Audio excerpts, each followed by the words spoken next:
guys, once again.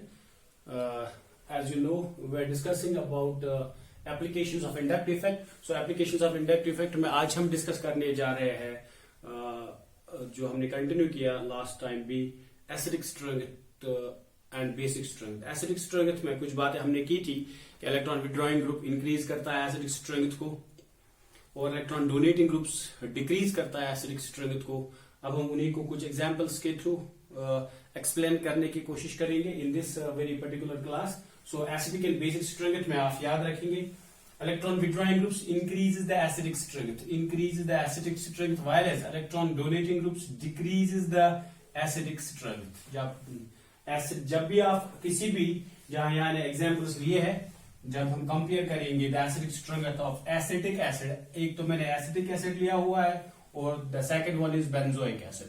Acetic acid और benzoic acid की acidic strength को जब हम कंपेयर करेंगे तो हम कैसे करेंगे, दोनों ऑर्गेनिक एसिड्स है और इन जनरल याद रखेंगे आप जो ऑर्गेनिक एसिड्स होते हैं, ऑर्गेनिक एसिड्स और in general weak acids.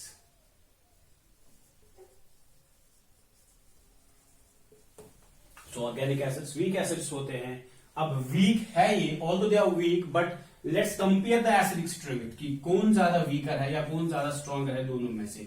Acidic acid में जब आप देखोगे तो we have this group CH3 group over here, we have C6H5 group in the benzoic acid over here. बाकी देखो structure COH it is common in both acidic acid as well as benzoic acid. लेकिन बात कहां पे करेंगे, बात करनी पड़ेगी हमें कि ये जो मिथाइल ग्रुप है CH3 जो यहाँ पे है, CH3 ग्रुप जो है यहाँ पे CH3, इसको इन जनरल कहा जाता है अल्काइल ग्रुप.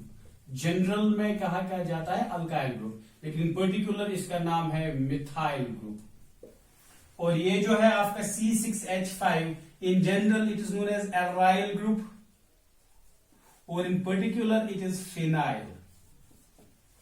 जनरल में इसको एराइल कहेंगे लेकिन C6H5 is known as phenyl. अब हम देखेंगे कि ये CH3 जो है इसका कौन सा इफेक्ट है, whether it is electron showing electron donating effect or it shows electron withdrawing effect. Electron donating effect show करेगा तो what will be the effect on acidic strength, electron withdrawing group होगा, तो उसकी वजह से एसिडिक स्ट्रेंथ पे क्या असर पड़ेगा. अब as you already know from the previous class, electron withdrawing group increase the acidic strength. So ये जो है फिनाइल ग्रुप, जब मैंने आपको पहले क्लास इंडक्टिव इफेक्ट के पहले लेक्चर में बताया था कि ग्रुप्स की क्लासिफिकेशन की थी, कौन सा ग्रुप होता है इलेक्ट्रॉन विड्रॉइंग और कौन सा ग्रुप होता है इलेक्ट्रॉन डोनेटिंग, तो उसमें आपने देखा होगा फिनाइल ग्रुप को मैंने बताया था it is an electron withdrawing group. Electron withdrawing group का दूसरा नाम -I ग्रुप. और जो मिथाइल ग्रुप है it is an electron donating group और it's also called +I group. बहुत इंपॉर्टेंट बात है ये कि अल्काइल ग्रुप्स इन जनरल और electron donating groups they are also known as on the base of effect what they show +I groups. And electron withdrawing group जो यहाँ पे है वो है आपका फिनाइल और उसको हम कह सकते हैं -I ग्रुप भी. सो ये जो इलेक्ट्रॉन विड्रॉइंग ग्रुप है ये इलेक्ट्रॉन डेंसिटी को डिक्रीज करता है, इलेक्ट्रॉन डेंसिटी को अपनी ओर खींचता है और इलेक्ट्रॉन डेंसिटी को अपनी ओर खींचने के बाद ये जो नेगेटिव चार्ज है ऑक्सीजन पे ये कम हो जाती है. नेगेटिव चार्ज का कम हो जाना मीन्स आपके जो ये कॉन्जुगेट बेस है, कॉन्जुगेट बेस क्या हो जाती है, स्टेबलाइज.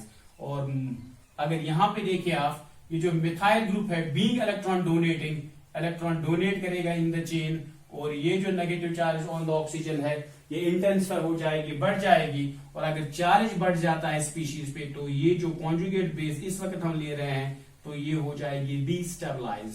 क्या हो जाएगी, destabilise. So +I effect destabilize the conjugate base of a particular acid, while as -I effect stabilizes the conjugate base of a particular acid. As we know from the previous class, जितना ज्यादा stable conjugate base होगा उतना ज्यादा stable आपका acid होगा. सो इन दोनों में से अगर देखेंगे, इसको मैंने A लिया है एसिटिक एसिड को और B लिया है हमने किसको, बेंजोइक एसिड को. सो जो ये बेस है conjugate base of benzoic acid, that's benzoate ion जो है, बेंजोएट आयन जो है, ये जो बेंजोएट आयन है ये है more stable. Benzoate ion is more stable than इससे एसिटेट आयन से. Conjugate this is CH3CO negative is known as acetate ion, then acetate ion. और जिस एसिड का कॉन्जुगेट बेस ज्यादा स्टेबल है वही स्ट्रॉन्गर एसिड कहलाएगा। अब benzoate ion being more stable than the acetate ion means that benzoic acid will be more stronger acid than the acetic acid. वही है जो हमारा B है, that benzoic acid is more stronger acid than this acetic acid. So this is the first question on the basis of inductive effect जो हम explain कर रहे हैं कि एसिडिक स्ट्रेंथ को कैसे हम जान पाएंगे। So यहाँ पे acetic acid is a weaker acid as compare to benzoic acid, और एक्सप्लेन किस बेस पे किया हमने, on the base of the group this attached electron withdrawing group attach है, इलेक्ट्रॉन डोनेटिंग ग्रुप अटैच है यहाँ पे। So I hope it's clear. You can take a screenshot, you can pause the video and let's move ahead। कुछ और examples के साथ देखते हैं।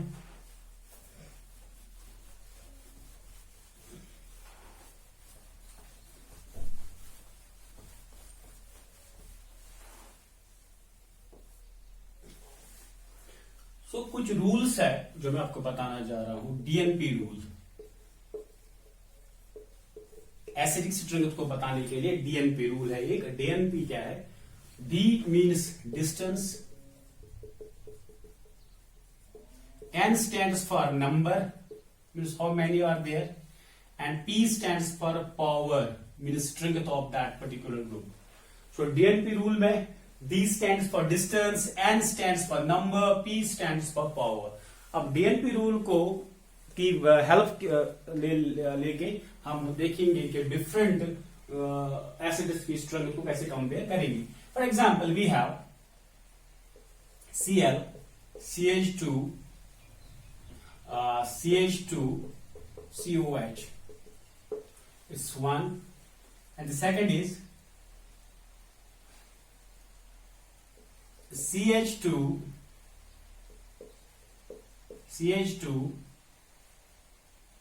and we have Cl,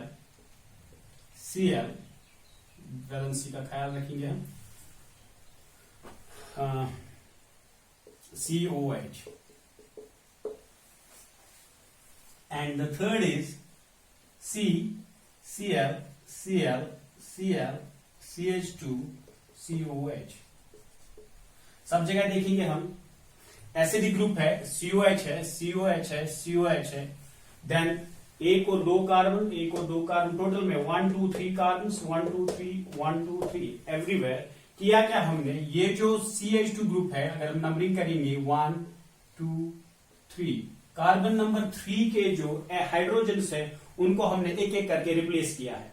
यहाँ पे एक hydrogen, it must have been a CH3 group, इसका एक हाइड्रोजन हमने रिप्लेस किया, Cl लगाया, यहाँ पे और एक हाइड्रोजन रिप्लेस किया और एक Cl लगाया, लास्ट हाइड्रोजन भी रिप्लेस किया और एक Cl लगाया। अब आपसे क्वेश्चन जो पूछा जाएगा वो है compare the acidic strength of A, B and C, A, B and C।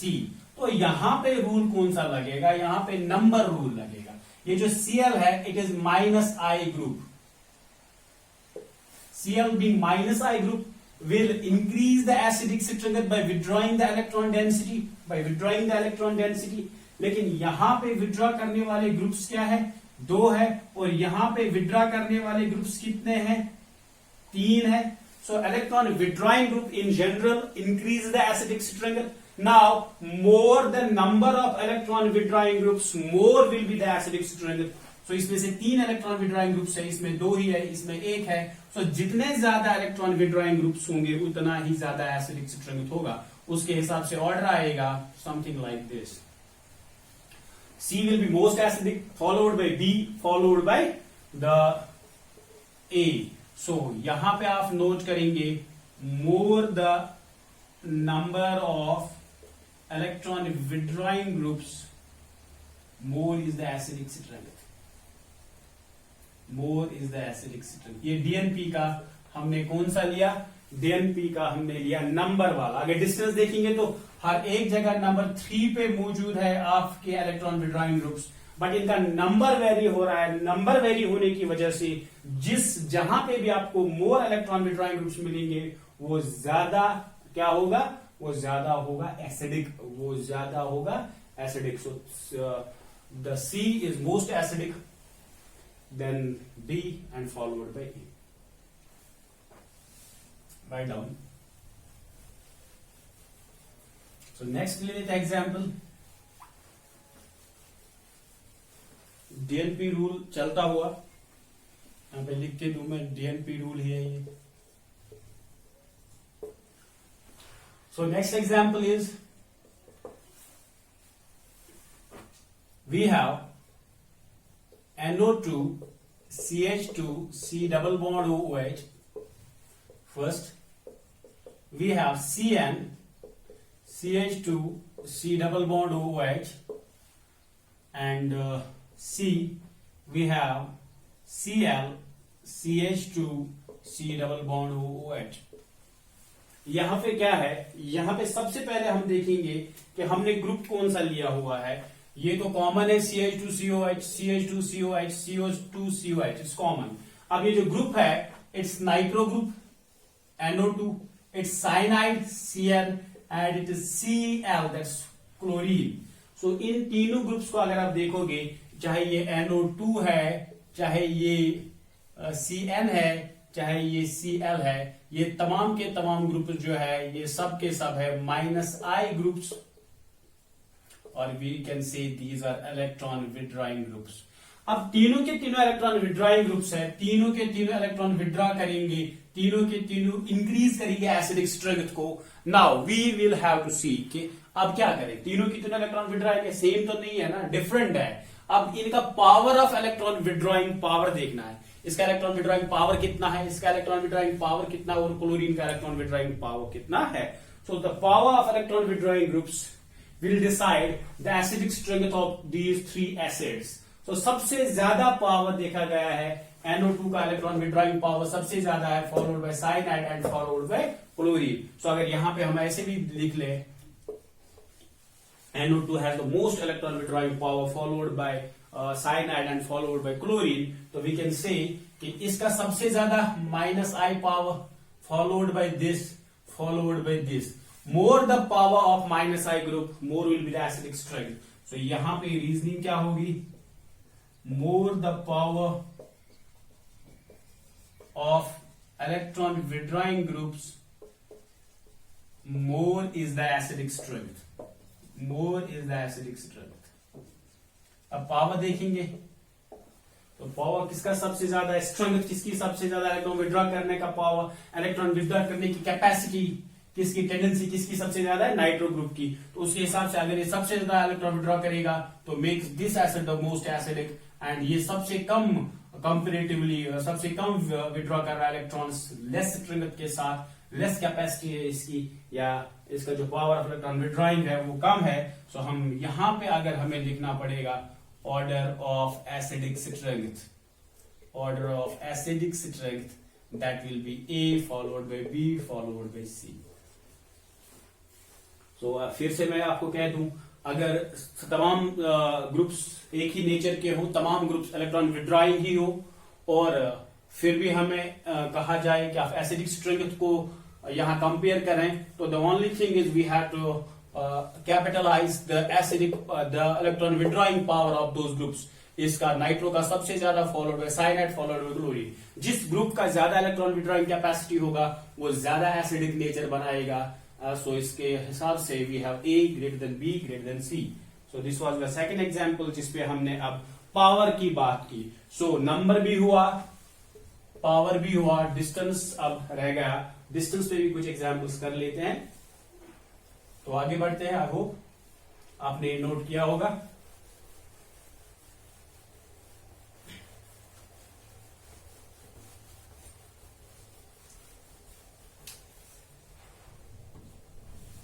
Now let's take one more example, depends on the distance.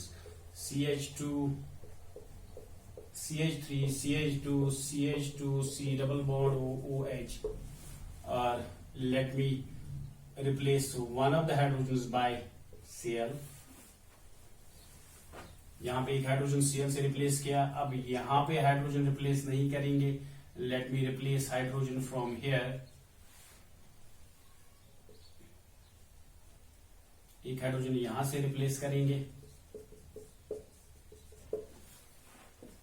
और In the third, let me replace one of the hydrogens from over here by HCl group. अब तीनों को देखो, आप तीनों की जो molecular formula है वो सेम है, तीनों में आपको एक ही मिल जाएगा, क्लोरीन एक, यहाँ पे भी क्लोरीन एक, यहाँ पे भी क्लोरीन एक। Let's number this carbon chain 1 2 3 4। तो यहाँ पे जो क्लोरीन है, इलेक्ट्रॉन विड्रॉइंग ग्रुप जो है, अब तक आप जान चुके होंगे इलेक्ट्रॉन विड्रॉइंग ग्रुप, यहाँ एक कार्बन नंबर 4 पे मौजूद है, तो यहाँ 1 2 कार्बन नंबर 3 पे ही मौजूद है इलेक्ट्रॉन विड्रॉइंग ग्रुप। यहाँ पे देखो 1 2 इलेक्ट्रॉन विड्रॉइंग ग्रुप जो है, same electron withdrawing group chlorine is present on carbon number 2। अब अगर देखेंगे तो ये जो इफेक्ट है, इफेक्ट इस पे पड़ने वाला है, क्योंकि इसका कॉन्जुगेट बेस देखना है हमें। अगर हम इसका कॉन्जुगेट बेस बनाएं तो it will be CH2Cl CH2CH2 C double bond O negative plus H positive always there, acid है तो H पॉजिटिव देगा। It will be CH3CHCl CH2 C double bond O negative plus H positive आ जाएगा। And finally ये क्या देगा हमें, CH3CH2 CHCl C double bond O negative plus H positive. अब ये जो इलेक्ट्रॉन विड्रॉइंग ग्रुप है, जितना ये इस एसिडिक ग्रुप के नजदीक है, उतना वो इलेक्ट्रॉन डेंसिटी ज्यादा विड्रॉ करेगा। देखो ये इलेक्ट्रॉन डेंसिटी विड्रॉ कर रहा है, इसका पावर ज्यादा होगा। यहाँ पे पावर अगर देखेंगे क्लोरीन का तो एक ही जैसा होगा, लेकिन जब डिस्टेंस देखेंगे कि ये इस ग्रुप की वजह से कितना दूर है CO नेगेटिव से, तो वो डिपेंड करेगा कि इसका जो इलेक्ट्रॉन विड्रॉइंग पावर बढ़ ज्यादा होगा यहाँ पे कि यहाँ पे कि यहाँ पे। अब यहाँ पे तो ये दूर है, यहाँ पे तो ये और दूर है इलेक्ट्रॉन विड्रॉइंग ग्रुप। सो जितना दूर होगा electron withdrawing group, as the characteristic of the inductive effect, के इंडक्टिव इफेक्ट चाहे वो नेगेटिव इंडक्टिव इफेक्ट हो चाहे वो पॉजिटिव इंडक्टिव इफेक्ट हो, the best thing is about this is it diminishes with the distance. So सबसे ज्यादा दूर क्लोरीन यहाँ पे है तो यहाँ पे इफेक्ट सबसे कम रहेगा, सबसे नजदीक क्लोरीन यहाँ पे है, इलेक्ट्रॉन विड्रॉइंग ग्रुप यहाँ पे है, तो यहाँ इफेक्ट सबसे ज्यादा रहेगा। Means closer the minus I group और plus I group, more will be the strength of that effect. So अब ये सब के सब as you know is minus I group है क्लोरीन, तो ये एनहेंस करेगा इलेक्ट्रॉन दिस एसिडिक स्ट्रेंथ को। तो इनमें से जो C होगा that will be more acidic than B than A, क्योंकि अगर डिस्टेंस देखा जाए, जितना डिस्टेंस ज्यादा होगा क्लोरीन का फ्रॉम द COH ग्रुप, उतना उसका इफेक्ट कम होगा, इलेक्ट्रॉन विड्रॉइंग पावर कम होगा, उतना वो इंक्रीज एसिडिक स्ट्रेंथ को इंक्रीज करने की टेंडेंसी कम रखता होगा। तो सबसे पहले जितना क्लोज होगा आपका कोई भी ग्रुप, यहाँ पे हम जो बात कर रहे हैं वो इलेक्ट्रॉन विड्रॉइंग ग्रुप की, जितना क्लोज होगा electron withdrawing group to the COH, उतना वो ज्यादा होगा, एसिडिक स्ट्रेंथ को ज्यादा बढ़ाता होगा। थर्ड क्वेश्चन, DNP रूल आपका हो गया कि डिस्टेंस नंबर और पावर के बुनियाद पे हम कैसे डिफाइन करें कि ये एसिडिक स्ट्रेंथ पे क्या असर पड़ेगा इसका। Hope it's clear.